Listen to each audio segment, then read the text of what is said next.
So as some of you may know, on my other channel, Mike Reads, link is in this video's description, I started a new segment called Should I Read This? Or Should I Read It?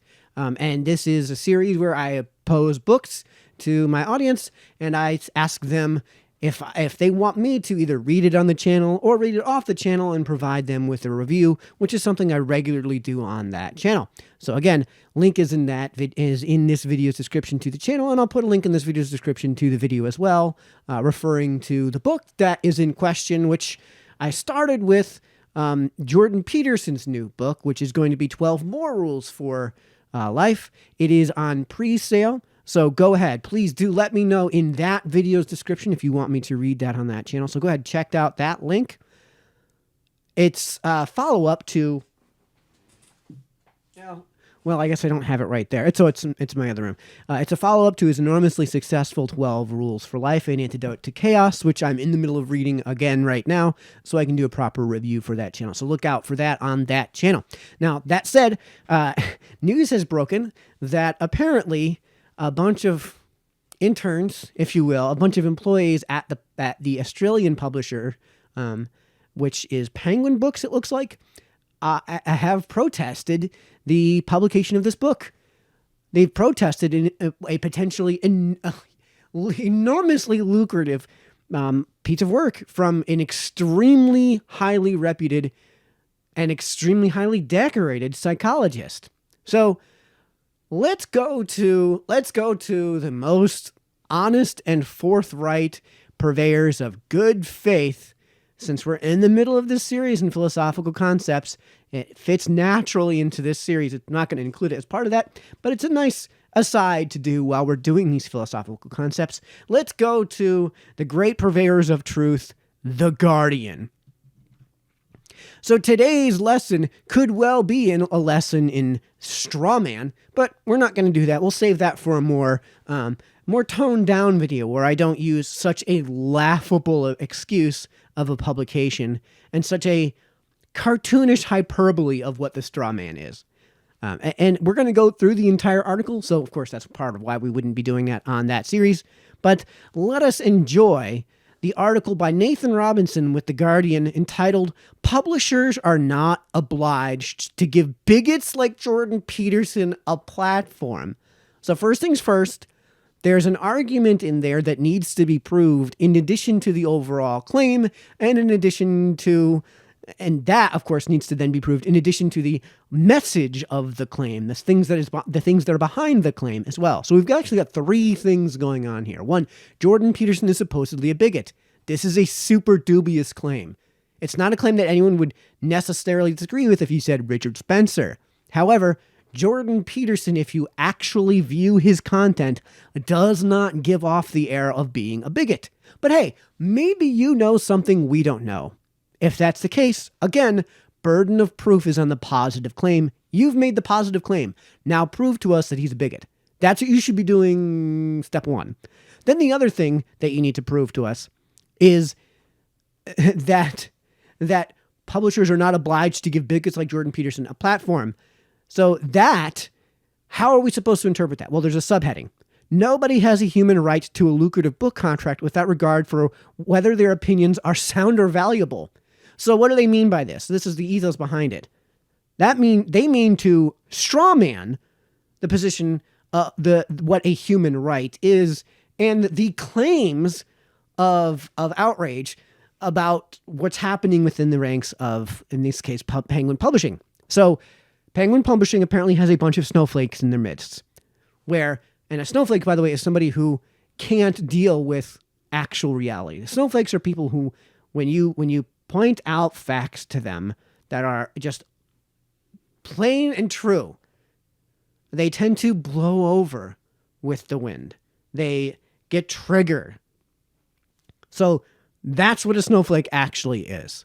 So somebody who is pissed off or who is rightly irate over the actions of somebody else, or from the ideas that are obviously worthy of ridicule, which would be the ridiculous kind, that's not a snowflake. A snowflake is somebody who gets blown over in the wind by being told just straight facts, just plain reality that are undeniably true.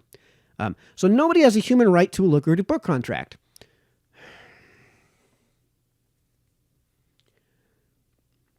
rights belong to human beings. So we don't need the human qualifier. So what they're trying to suggest is that there's something beyond a right which refers specifically to humans. This is the leftist worldview. We'll have to get into that in another topic. In fact, there's a book I'm reading by Thomas Sowell, and I'll just show you the side of it because it's going to be a big surprise when I do the reveal of the review. Again, MikeReads, check out the channel. There is a message that's being conveyed with the use of the phrase human right rather than right. And by the way, nobody is making the claim of a positive right. Nobody is saying that the publisher should be forced to publish the book. Nobody's suggesting that. Nobody's suggesting it is unfair for the publisher to escape some sort of liability for agreeing to a contract and then bailing on the contract. So nobody's making those claims. This is a clear straw man. And then the second half of that, of whether their opinions are sound or valuable. Well, first things first, with these 12 rules, is he conveying opinion? Is it pure conjecture? Or are there empirical claims that are easily verifiable as true?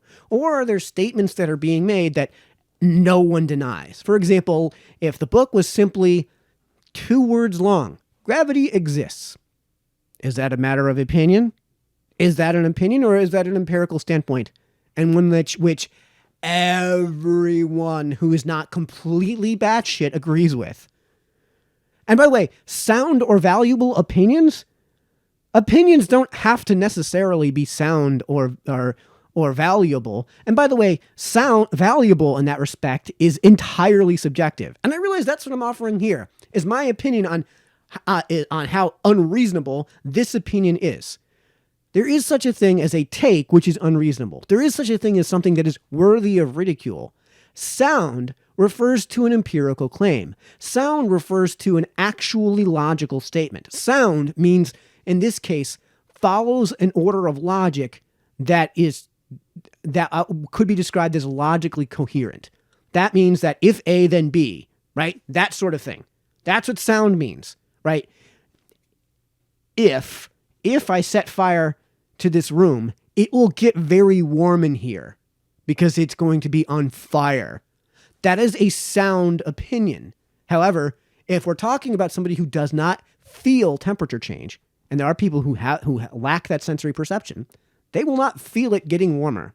So in that case, if we're going to interpret it that way, perhaps the room wouldn't necessarily feel warmer to that person. But if we set the room on fire, generally speaking, it will become warmer. The temperature will increase.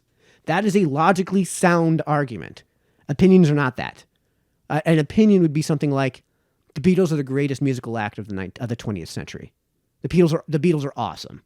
That would be an opinion. The Beatles are awesome.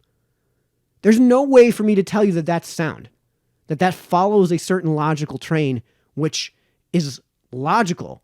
And the same thing is true with validity. So it's a logically valid claim that it's not in any way an element of logic, which means that sound is the wrong word to use here. But I digress. We had our logical discussion. Now let's get into some firefighting.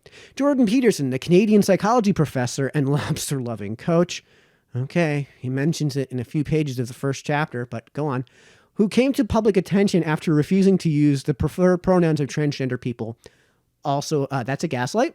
We'll come back to that. Has a new book coming out, and some staff at Penguin Random House Canada were reportedly not pleased with the company's decision to publish it. Okay, so not Australia, Canada.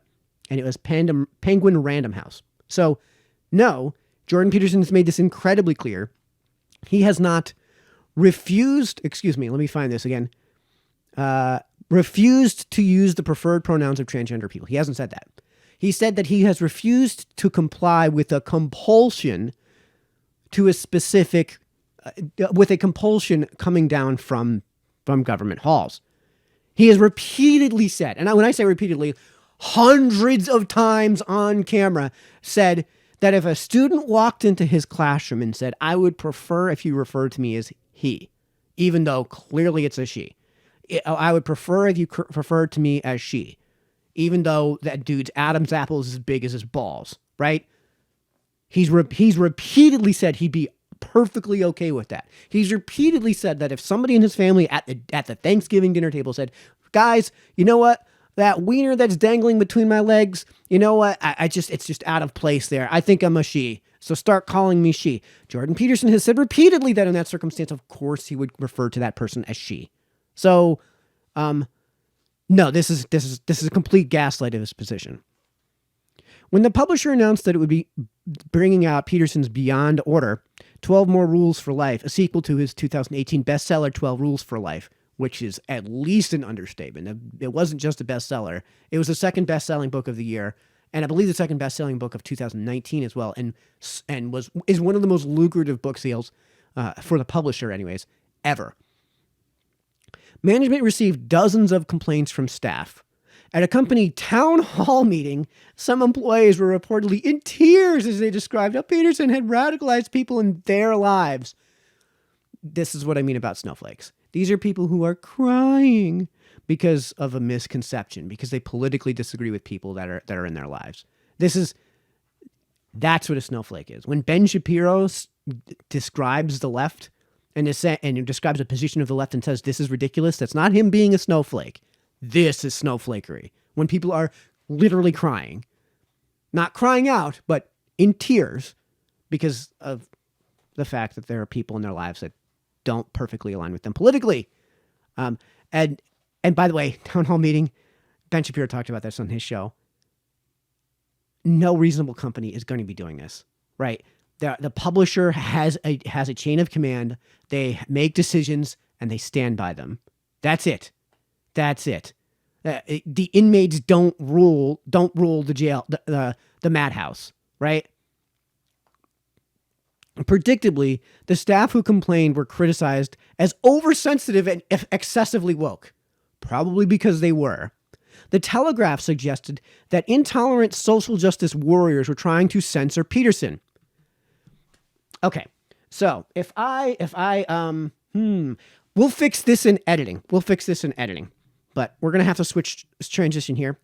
We're going to fix this in editing. But if I hold up a certain finger like this, right? What in the black bar that you guys see over that finger? What is that? That's a censor, right? There's a message that would normally be conveyed by holding up this finger, but it's been removed. There is a communication, a speech, if you will, that has been removed. So I'm going to take this down. I have censored myself. Of course, that's censorship. Of course, that's a form of censorship. It doesn't matter where the censorship comes from. Censorship can come from government. Censors can come from Comedy Central when Cat Williams has a Comedy Central special and they bleep out his F-bombs. That's what censoring is.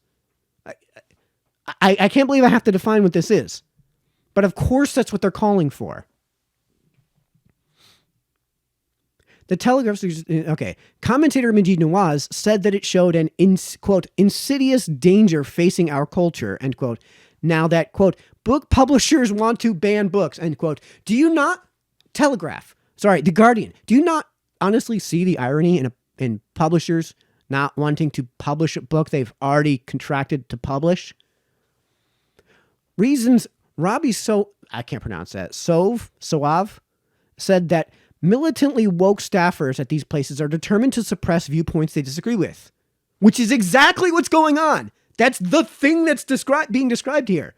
They disagree with Jordan Peterson's opinions.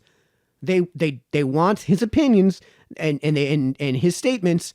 They want Jordan Peterson's statements, comments, his speech removed, blockaded in some way. Just like if, again, we'll fix this in editing, if I blockade this finger. I am sure Peterson himself was thrilled, believing it had proven his point about snowflake leftist, in addition to bringing exactly the desired advanced publicity for his book. I don't know where I'm going to insert this video, but Hanlon's razor here. Like, just a little tiny bit. Engage in some way in terms of, in good faith. Bringing exactly the desired advanced publicity for his book. Is that really what Jordan Peterson would want? Because I've watched a lot of Jordan Peterson. You know what I think he would say? These are clearly snowflakes, and he would prefer that they not be snowflakes and that he get none of that type of publicity. He would prefer that people be reasonable and buy his book because they're reasonable. It's not reasonable to claim that employees who object to publishing Peterson are censorious. Are you joking? They're calling for the censure of the book. That's exactly what that means. In what planet is that not censorious? A publisher is not a Kinko's. You're making publication decisions. And the publication decision in this case is to censor Jordan Peterson. Penguin Random House rejects far more books than it accepts and does not treat all points of view equally. Right. Some of them they censor. Right? If there's somebody who's just dropping nonstop N-bombs in a book, they probably do something to reduce the number of N-bombs. Right? If I were to say if I were to drop F-bombs on national TV, what do you think is going to happen? Do you think I'm going to be removed from national TV? Right? What do you think happens when Shaq gets interviewed at a Lakers game and drops F-bombs in the middle of the interview? He's going to get a giant fine from Adam Silver. Like, there might be a reason to censor somebody's speech. There might be a reason to do that, right? Maybe advertisers don't want you saying the F word on your station. Maybe the FCC has banned the use of the F word on your station. Of course that's censorship. Maybe it's not appropriate, but of course they're describing them as censorious. Instead of saying we should publish the book, and then what we are going to do now is write a rebuttal and see if the publisher will publish the rebuttal, we're saying the thing shouldn't be allowed to be published in the first place because we disagree with it. After all, he suggested that... Okay, hold on. It does not publish books of Holocaust denial or phrenology. I'm not going to get into it, but I would not describe Jordan Peterson's hot takes as anything close to Holocaust denial or phrenology. It has standards, and it's reasonable for employees to argue that Peterson does not meet those standards. Is it? Or is it unreasonable to say we're going to make an unsubstantiated claim and you're going to have to stand by our unsubstantiated claim? Remember, Russell's teapot, folks. You can't prove a negative claim. The burden of proof is on the positive claim. So if you think he's a bigot, step one, tell us why you think he's a bigot. Prove that he's a bigot first. After all, he has suggested that gay marriage might be a plot by cultural Marxists. What? Oh, well, there's a link. Okay, so let's open the link. Oh, Twitter. Oh, this is fucking wonderful. Oh, this is great. This is such excellent sourcing, right? Okay, so what do we have here? Jordan Peterson is trending because he's apparently writing another 12 Rules for Life. I'm editing this as I read it because grammar, which I think warrants a trip down memory lane. Thread with clips revealing him to be a grifter of the highest order, beginning with the time he got destroyed within the span of a few seconds. So if we're referring to this video, right away, I know who that guy is. That guy's a comedian. Who's known for deliberately cutting up these interviews so that the response that you offer to a question, does gravity exist? Yes, it does. Gets removed and another thing gets put in place. Have you ever been to the top of Mount Everest? No. Okay, well, if we switch those two around, right, so that the first question is, does gravity exist? We can cut that interview up so that your response now is no. And this guy does it deliberately and admits to it because it creates a funny and comedic scene. This is, the Comedy Central logo is on this clip. But hey, you know what? We're good faith actors. We'll follow your link. We'll follow the sources you cite. By the way, Twitter is a cited source. And let's listen. Making people bake a cake for a gay wedding. Making them do it? Yeah. I don't think that's a very good idea. But here's the argument. So should they be able to deny making a cake for a black couple if they don't like black people?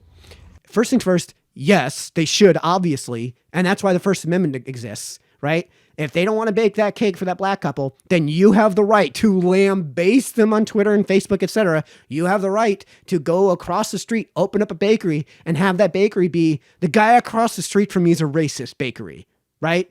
Like, you have the right to do all of these things. You have the right to go to the press, and people have a right to vote with their wallet and vote with their feet. That guy in today's society would go out of business instantaneously without governmental intervention. And by the way, the appropriate equivalent would be to have somebody go into a black bakery and say, and I'm going to have to use the word because there's no other way to describe this.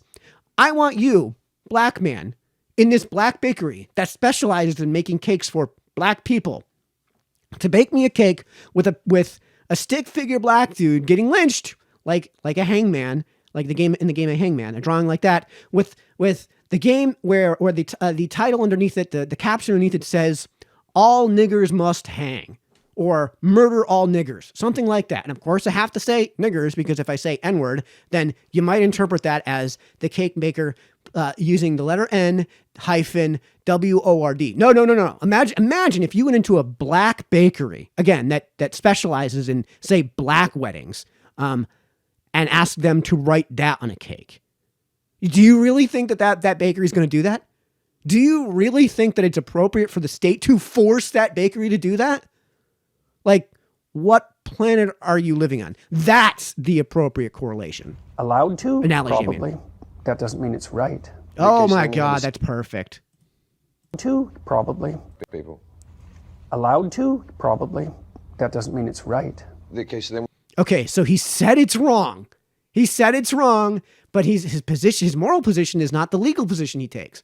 So are we going to continue with the gaslighting? We had the civil rights movement. Yep. Where they said black people, you had to serve them in your restaurants and stuff like that. And it did work and it did make our society better. But would you argue that still wasn't right? No, that was right. Hard cut. Notice how every one of these so far has not been a hard cut. It's been a smooth transition. Now we've got a hard cut. Why is that different to now if you didn't want to make a cake for black people? Maybe it's not. Okay, we got another hard cut. Maybe it's not different. Yeah. Maybe I was wrong about that. Making people bake a cake for a gay wedding. Okay, so in a comedy show, at best, if this hasn't been hashed to pieces, which this guy is famous for doing, Jordan Peterson gives a reductionist response in a very non-serious interview, in a very non-serious manner. This is your source? This is your source for let's go back.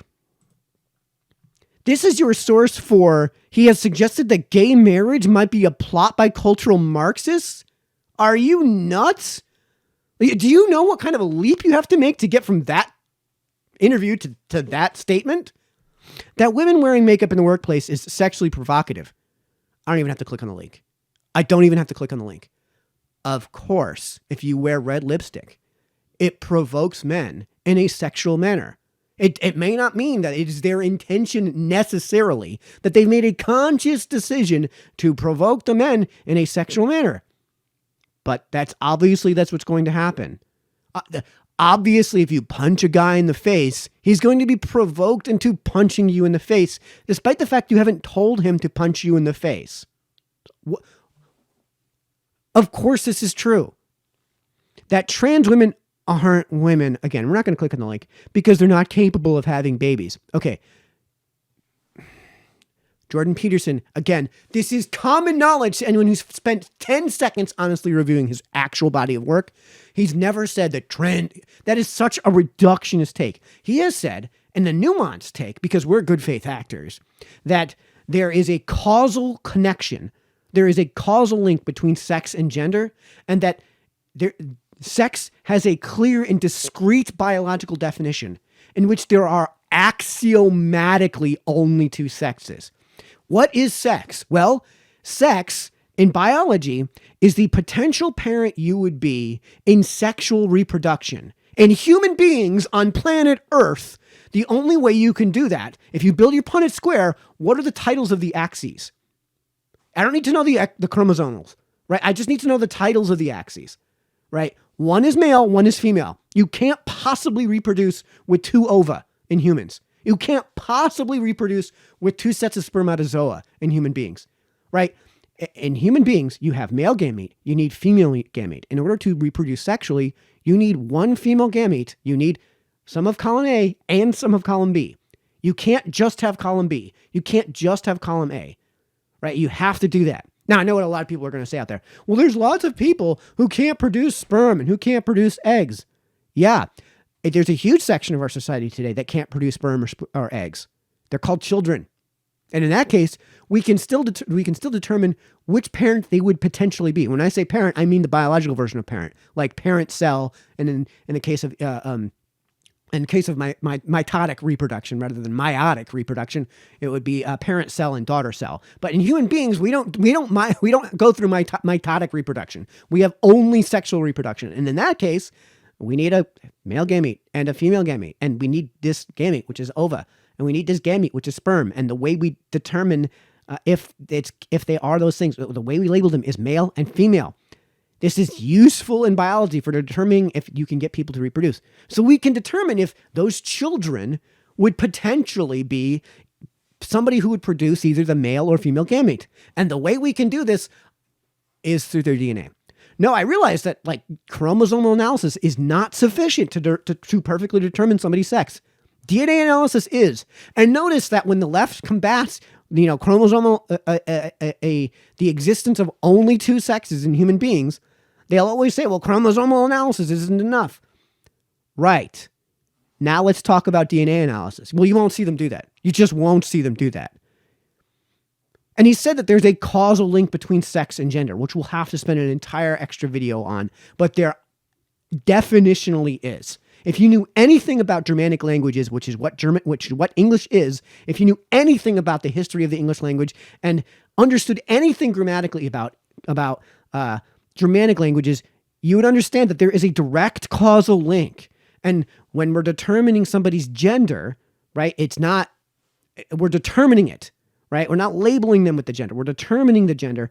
The appropriate pronoun to use in terms of gender and the grammar standpoint is the one that is in this case referring to their sex. And of course, I'll have to do that in another video.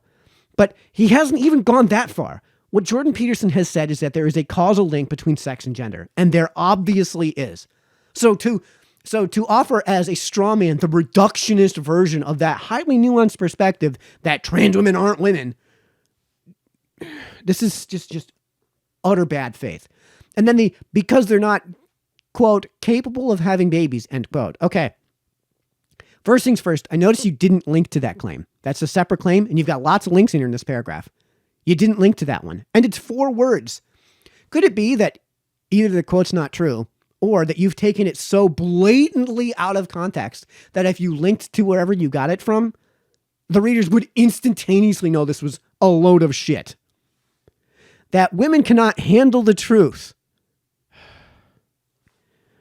All right. We'll follow the link. Here we go. Oh, Twitter! That reputable source, which is Twitter. Well done with your source citations, Twitter. And where the hell are we getting this from? Ask Jordan Peterson whether he believes in God. Okay, no, that's not going to be relevant. Jordan Peterson claims that the real oppressed people in society aren't the poor, marginalized workers. No, actually, it's the managers and CEOs of corporations. Okay, that's not what we're referring to. Here's Jordan Peterson, once again, explicitly calling for the violent assault of people who say things he doesn't like. It should get you punched in the nose hard enough to knock you out. Well, what should and why? And his audience applauds him for it. Okay, Jordan Peterson, the living meme. Maybe it's not that one.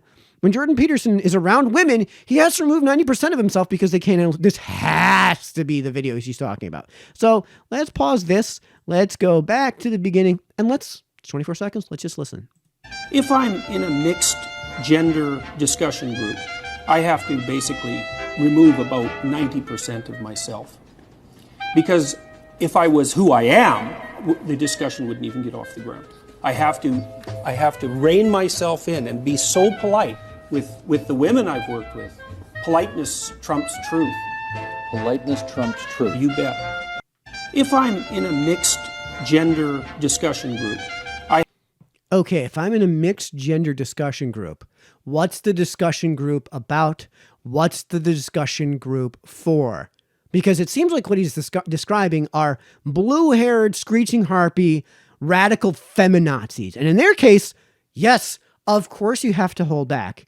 And by the way, like, to suggest that there are certain people in this world who can't handle being as direct and forthcoming as most people are. Everybody who's dealt with women in the workplace, by the way, knows this, that you have to tiptoe around them. Like everyone knows that, and this isn't true just of women. There's a lot of scenarios where you have to tiptoe around, like a job interview, right? And I mean, I'm sorry, but the women, you probably can't understand this because you don't have the experience that is this sort of thing, right? And I'm saying this because you can't possibly know the perceived experience that is that male relationship, right? Like you can't get into anyone else's brain. So that's what I'm talking about. It's impossible to get into somebody else's brain, which means that it's impossible for a woman to get inside my brain because it's impossible for somebody to get inside anyone's brain, right? You can only get inside your own brain. So in this case, what he's talking about is the fact that there is such a thing as locker room talk. The way guys talk to guys, we're brutal with each other. We'll tell people if they're a fat slob. Imagine a dude telling a woman that she's a fat slob. Imagine a dude in the locker room telling his buddy, yo, you're a fat slob. Like, dude, we're sick and tired of you missing weight, you fat slob. And in a wrestling locker room, go out there and run. Like, practice is hard, yeah, but you got to do more than just one practice. Like, if you want to make weight at that weight class, you got to go hit the treadmill at the gym after practice, right? You got to watch what you eat. You can't be just horking down Reese's and ice cream and pizza, right? You got to do these things. Like imagine a dude telling another dude he's a fat slob. No big deal. Imagine a dude telling a woman she's a fat slob. Is there any context where that would be seen as okay? This is a real thing. This is what locker room talk refers to. Locker room talk isn't guys, deviously planning how they're going to sexually harass and assault women. Locker room talk is jokes that you can't tell in front of women, right? Because they're going to be offended.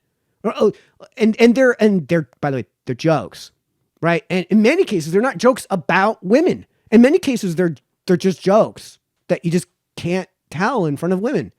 And it's true because they'll lose their minds, right? Like the joke, I hate to use this example, but the grab 'em by the pussy thing, that was not a joke about women. That was not a joke about assaulting women. That was not a joke about grabbing them by the pussy. That was not even Trump admitting that he did that. That was a joke about celebrity.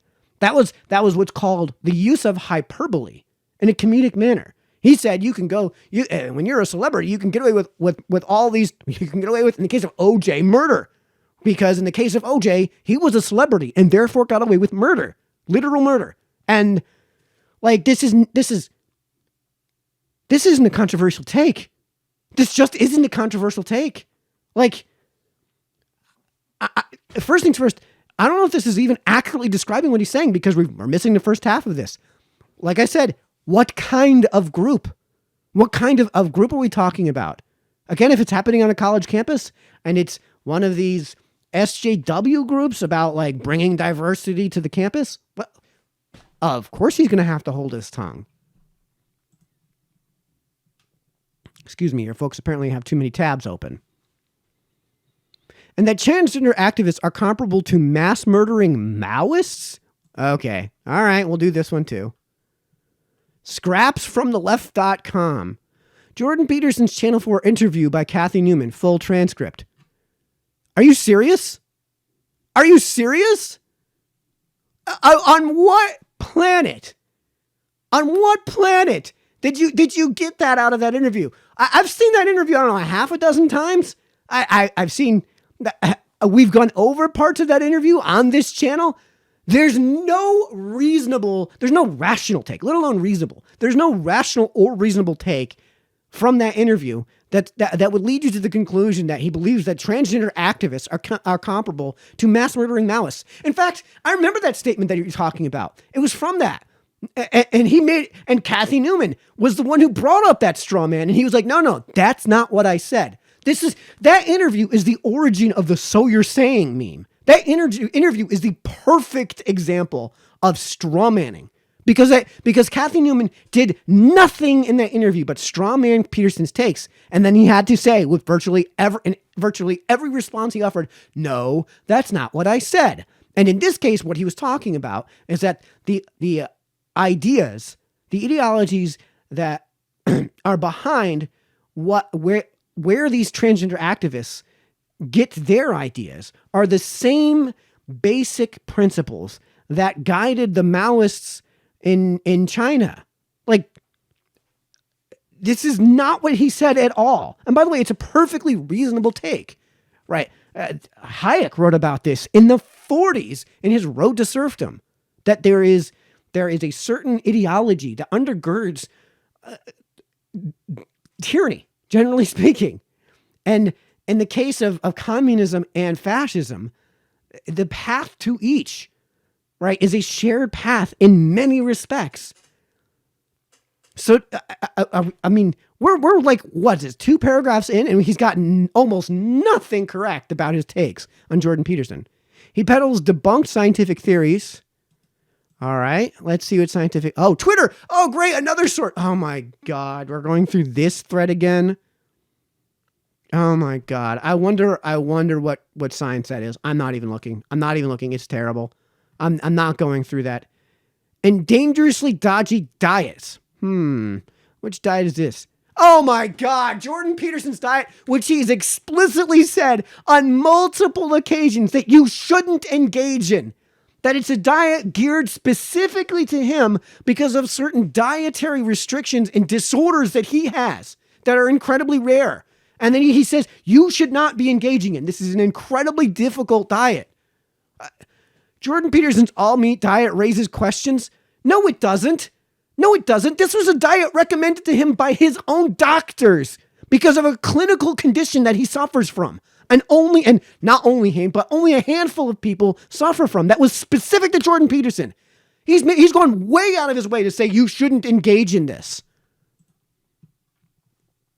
I have gone through his work myself in good faith, or how much, and how much of his work have you actually gone through? And shown that he's a crackpot. Okay, well, all right. If you show that he's a crackpot, let's do this. Currentaffairs.org, The Intellectual We Deserve, by Nathan J. Roberts. Jordan Peterson is the sign of a deeply impoverished political and intellectual landscape. If you want to appear very profound and convince people to take you seriously, but have nothing of value to say, there's a tried and tested method. First, take some extremely obvious platitude or truism. Make sure it actually does contain some insight, though it can be rather vague. Something like, if you're too conciliatory, you will sometimes get taken advantage of. Or, many moral values are similar across human societies. Okay, so if he said that, that's as far as he goes. And he made that clear in the Kathy Newman interview. Then try to restate your platitude using as many words as possible, as unintelligibly as possible, while never repeating yourself exactly. Oh my God. So he's also said that he's very careful with his words because he doesn't mince words. He doesn't want people to misinterpret him. Why do you think legal documents are so difficult to read? In many cases, it's because they have to cover their ass and how all of those things are scripted. He's not going to sound like Stephen Bonall. He's not going to sound like Destiny when he talks if he wants to cover his ass. Use highly technical language. He is in a technical field. He works in psychology. He's a licensed. He's an incredibly tenured, incredibly respected psychologist. Like, I'm not going to refer to a stud in the wall as anything other than a stud in the wall because that's the technical term for that thing. Even though you might not understand it, right? When somebody speaks of drywall and they're not talking about sheetrock, they're talking about plaster and lathe, then they're wrong. Because the way I would describe plaster and lathe is plaster and lathe. The way I would describe sheetrock isn't sheetrock.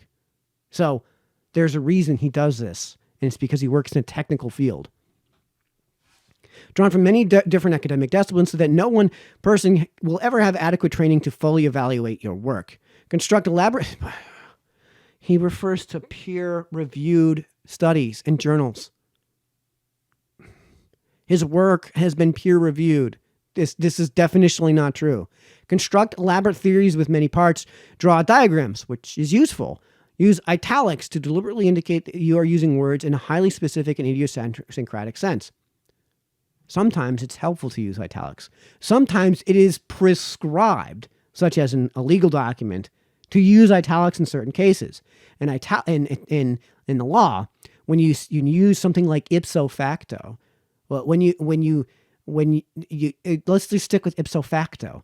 You put that in italics to let readers know that you're A, using Latin, and B, using the Latin in the legal context of that phrase refers to. Never say anything too specific, and if you do, qualify it heavily so you can always insist you mean the opposite. And no, now you need to start citing some sources. Jordan, and this is so long. Okay, let's jump into the meat. But we do not live in a reasonable world. In fact, Peterson's reach is astounding. His 12 Rules for Life is the #1 most read book on Amazon, where it has a perfect 5-star rating. One person said, okay, so you're jealous of his success? Excellent. The world's leading newspapers have declared him one of the most important living thinkers. Perhaps because it's true? Before we address the mystery of Peterson's popularity, we need to examine his work. After all, if the work is actually brilliant and insightful, there is no mystery.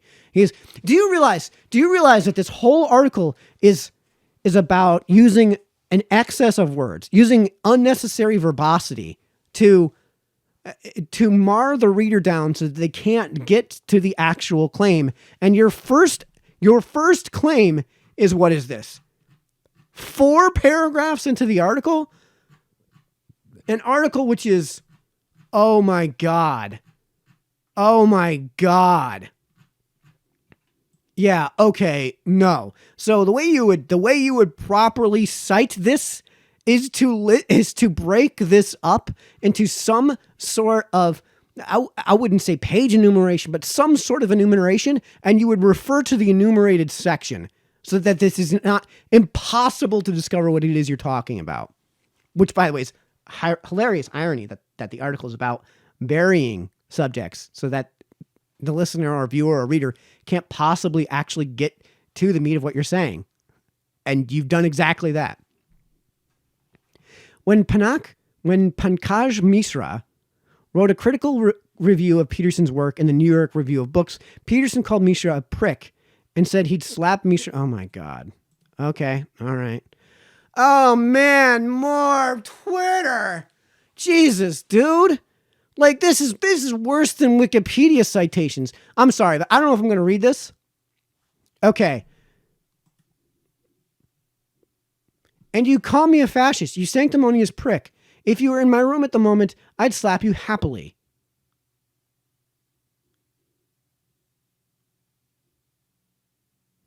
You arrogant racist son of a bitch. Pankaj Mishra, how dare you accuse me of harmlessly romancing the noble savage? That's how you refer to my friend Charles Joseph, who I've worked with for 15 years. So Ben Shapiro said this, and it's 100% true. If somebody calls you a racist, you call them an asshole. Because we're no longer in an actual reasonable conversation. If they're going to be completely unreasonable, the only way to carry on that conversation is to be completely unreasonable. And if you're just going to engage in the name calling, then you have to have mutually assured destruction. You have, if they're going to go nuclear, the only way to respond is nuclear. That's it. And in many cases, people like this have to respond with a nuclear response, and they have to. And the reason is because if somebody just constantly bombards you with this actual slander, which might not be the slander in the legal sense, but is at least a slander in common parlance, then of course you have to respond like that. And it seems like that's what's happening here. Somebody made an unsubstantiated extreme claim about Jordan Peterson and his character. Somebody called him something that was undue. And perhaps that person was not just some schlub on Twitter. Maybe it was somebody who could end Jordan Peterson's career with that type of personal assault, with that type of personal ad hominem. So maybe these are true. You arrogant racist son of a bitch. Maybe he is an arrogant racist son of a bitch. If you were in my room at the moment, I'd slap you happily. Okay. All right. So he probably shouldn't have said that. He said that one time. Okay. Excellent. You found one case where he said something that, you know what? He probably shouldn't have said. If you were in the room, which he's not, I'd slap you happily. It's a slap. And it's, I would slap you happily. Not come to my room so I can slap you happily. The things he says are often false, no link, prejudiced, no link, and dangerous, no link. What possible obligation does a publisher have to publish the ravings of bigots? They don't have an obligation. They do, actually. And that's the contract that he signed with Penguin. And once the contract is signed, they have an obligation to publish the book, right? Unless Jordan Peterson, in some way, in creating the content of the book, engages in his own breach of contract, then no. I mean, it's not unilaterally avoidable, which means that they can't just say, "Oh, well, we agreed to this contract with you, Jordan, but you know what? We're just going to shred this contract we signed with you, right?" But outside of that, no one is arguing that Penguin has a legal obligation to publish the book. No one. This is a straw man. Believing that a prestigious publisher should not give such a person a contract is not the same as believing they should be punished for speaking, or that they should not have access to the internet, a printer, or the marketplace. Is that what you think censorship is? Right? Again, censorship could be merely if I hold up the middle finger to my own screen, to my own camera, and censor it myself. That's censorship. How else would you describe that? It's important to make this distinction clear because many conservative claims about being censored actually just amount to demands that their opinions be elevated far beyond their worth, that evidence-free, bigoted speech, and you're not going to, this is an empirical claim, you're not going to make any citations on that matter, be given any prestigious platform it demands. I mean, you're making these pretty serious and damning claims, and you're not going to support them with evidence? With criticism seen as proof that critics are intolerant. First things first, clearly you're intolerant of Jordan Peterson. Andrew Sullivan, for instance, resigned from New York Magazine in a huff after his colleagues expressed discomfort about his flirtations with white supremacism and race science. Well, was that because he was actually a white supremacist? Was that because he was actually a eugenicist? Or was that because he expressed an opinion that was outside of some ridiculously narrow radical leftist extreme of an Overton window because it's New York Magazine? So maybe he wasn't actually, maybe your description of flirtations with white supremacism is yet another gaslight. Should we click on the link? Let's see how it goes. I'm still reading Andrew Sullivan, but I can't. So the citation, are you kidding me? An opinion piece? No, we're not doing this. Your citation about his flirtations with white supremacism and race science is an opinion piece written by somebody else. They didn't demand the magazine stop publishing him, but just being criticized was enough for him to bolt, claiming a hostile environment. Maybe there was a hostile environment. This is exactly, oh my God. You guys have claimed that by Jordan Peterson being published by this publisher, there's a hostile working environment. Maybe there's a hostile working environment. Like, what are we talking about here? There is no problem then with staff arguing that Peterson's work is not worth the company's imprimatur. Remember how in the other article he was saying I use big word. Peterson uses big words that nobody understands. Yeah, just to basically show off his vocabulary. Okay. The real problem is that this doesn't happen enough. The publishers are amoral and bring out books on the basis of whether they will sell rather than whether they have social value. Because they're publishers. First rule of business, revenues minus expenses equals owner's equity. You are not a business if owner's equity is negative from day one. You are a non-profit organization, an NPO. That's different from a business. The staff revolt against Peterson is a very rare instance of a publishing company being criticized on moral grounds for its choices.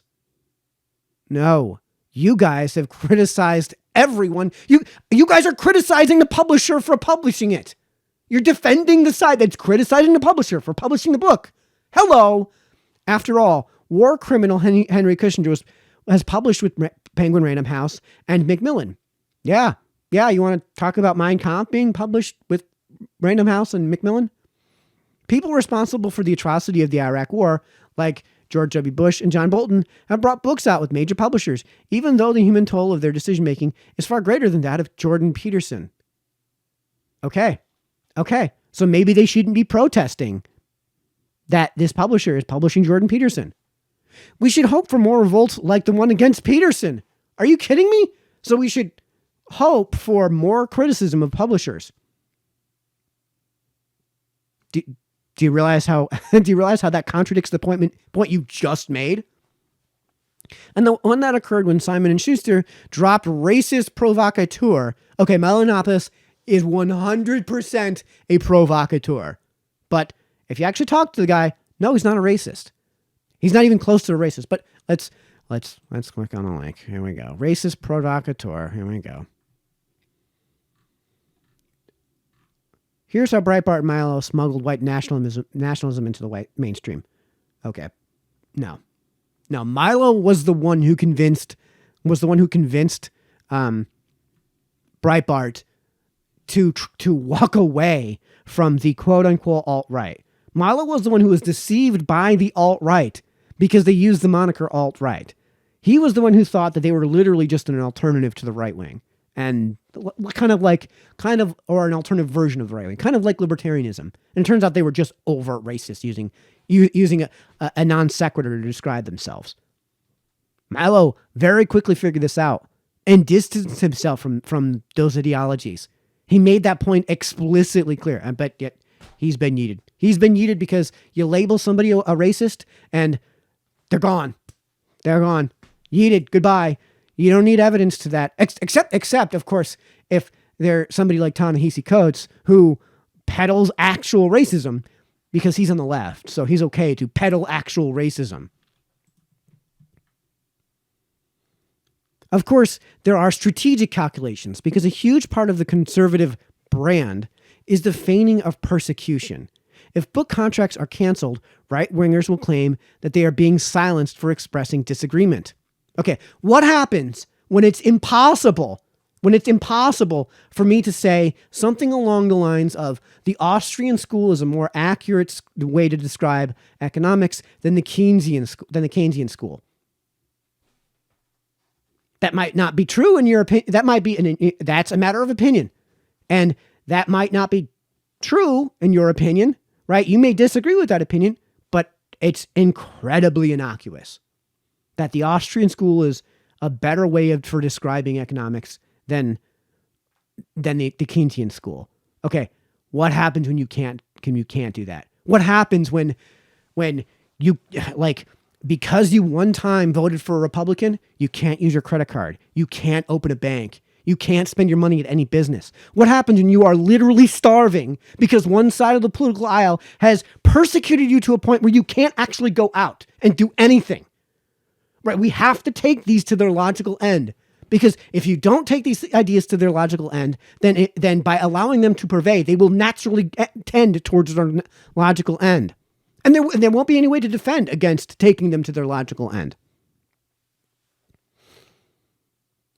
The best solution is for publishers to not offer contracts to war criminals and transphobes. Okay, Jordan Peterson is neither of those two things in the first place. But this is unlikely to occur because profit-seeking companies find it hard to turn down bestsellers. You guys do realize that if he was an actual war criminal like Osama bin Laden, or if he was an actual transphobe, if he was somebody who actually wanted to, as you guys have described, basically exterminate the trans, he would never get published. Nobody would buy that book.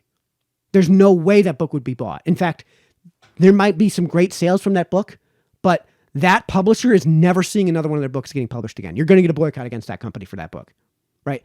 Richard Spencer doesn't get published because the publishers know that if they publish his book and make a lot of money off of that book, that's the last time they make money.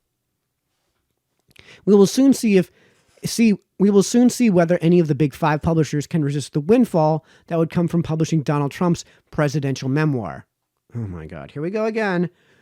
I don't know if I'm going to put out the Vosh video before this one or after this one, but remember, but this right here is an example of Trump is worse than Hitler, right?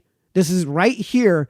This guy saying that this guy is so evil that we can equivocate him with war criminal, with a racist, with all of these really heinous accusations that we're not going to substantiate, of course. But that's what we're doing here, Vosh. So this actually is reality. I find the arguments about censorship particularly bizarre because I'm a publisher myself. I run a small magazine, and every week we get dozens of submissions, most of which we reject. Let's see which magazine this is. Current Affairs Magazine. Print magazine. Okay, yeah, okay, whatever. Don't care. And every week we get dozens of submissions. We have conversations all the time about which opinions are worth putting our brand on, and nobody has yet claimed to have been censored because their article wasn't accepted by our publication. Yet that's exactly what you're doing. That is the exact thing you're doing. You are a publisher, and the difference between a publisher and a platform is that you have the ability to engage in censorship. You have the ability to say that this is something that we're going to publish and this is something we're not. This is called curation. Curation is a broader headline that of course is going to include some degree of censorship, right? Of course that's what's happening. Again, if I hold up a certain finger to the screen and I put a black bar over it, it has been censored. Even if I'm doing the one censoring of my own actions on my own camera, on my own channel. If Jordan Peterson or Henry Kissinger submitted an essay, it would be rejected. Yes, because you're a zealot. And yes, it would be because we disagreed with the opinion. We don't publish arguments we find morally debased and poorly reasoned by people whose views we do not wish to promote as sensible and worth listening to. Yes, that's what curation is. I'll fight for the free speech rights of both men. Bullshit! But nobody has a human right to a lucrative book contract. Here we go with that straw man again with regard to whether their opinions are sound or valuable. So this article just makes me want to buy this book even more. So I've put a link in this video's description to where you guys can let me know your thoughts. I may have to start migrating things towards library. By the way, I'm begun the process of migrating all my Facebook content to MeWe. So I'll put a link in this video's description to how you guys can follow me and add me on MeWe. And I highly suggest you guys get off Facebook and join MeWe. It's a better platform from a UI and UI experience, from a UI and UE perspective. And get this, they're not censorious. They're not going to censor your speech. So add me to that. And by the way, again, reminder, click on the link in this video's description to let me know about Jordan Peterson's upcoming book, 12 More Rules for Life. And let me know if I should read this book.